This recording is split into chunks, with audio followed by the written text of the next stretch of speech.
అధికార కాంగ్రెస్ పార్టీని ఫుల్ గా టార్గెట్ చేశారు బీజేపీ చీఫ్ రామచంద్రరావు. సోమవారం నిర్ణయించిన ఫీజు బకాయి బీజేపీ లడాయి దీక్షకి పర్మిషన్ ఇవ్వకపోవడంపై ఆగ్రహం వ్యక్తం చేశారు. అనుమతి లేకపోయినా ఎట్టి పరిస్థితుల్లో వెనక్కి తగ్గే ప్రసక్తే లేదన్నారు. అంతేకాదు రాహుల్ గాంధీకి సైతం రామచంద్రరావు సవాల్ విసరడం హాట్ టాపిక్ గా మారింది.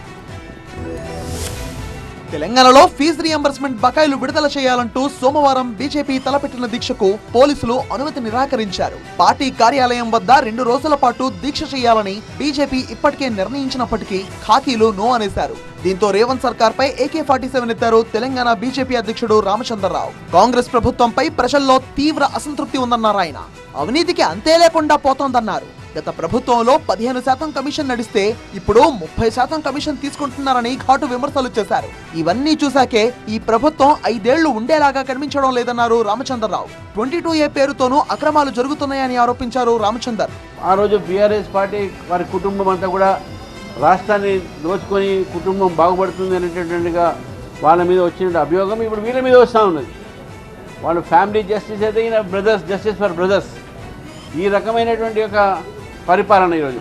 గత ప్రభుత్వం 10 నుంచి 15% తీసుకుంటే ఇప్పుడున్న కాంగ్రెస్ గవర్నమెంట్ 30% ప్రభుత్వం అయిపోయింది. వీళ్ళ పనితీరు చూస్తుంటే వీళ్ళ 5 సంవత్సరాలు నడిపేటట్టు లేదని చెప్పి భావిస్తాను. విద్యార్థులతో ముఖాముఖి కార్యక్రమాలు నిర్వహిస్తున్న విపక్ష నేత రాహుల్ తీరుపైన రామచంద్రరావు మండిపడ్డారు. తెలంగాణ యువత కాంగ్రెస్ మీద గుర్రుగా ఉందన్నారు. విద్యార్థుల సమస్యపై ఎక్కడో సభలు పెట్టడం కాదు, దమ్ముంటే హైదరాబాద్ లో పెట్టాలని సవాల్ విసిరారు రామచంద్రరావు.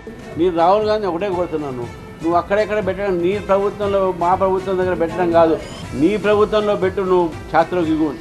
హైదరాబాద్లో దమ్ముంటే రాహుల్ గాంధీ గారిని నేను హెచ్చరిస్తున్నాను, హైదరాబాద్లో నువ్వు నీ దమ్ముంటే ఎందుకంటే యూత్ డిక్లరేషన్ అక్కడ చేశారు, ఛాత్రంకి గురించి అక్కడ పెట్టమని చెప్పి నేను రాహుల్ గాంధీ గారికి ఈ సందర్భంగా challenging Rahul Gandhi come to Telangana and hold ఛాత్రంకి గురించి. మొత్తంగా కాంగ్రెస్ టార్గెట్ గా తీవ్ర విమర్శలు గుప్పించడమే కాదు, రాహుల్ గాంధీకి సైతం రామచంద్రరావు సవాల్ విసరడం హాట్ టాపిక్ గా మారింది. మరి ఈ ఇష్యూపై అధికార పార్టీ నేతలు ఎలా స్పందిస్తారో చూడాలి.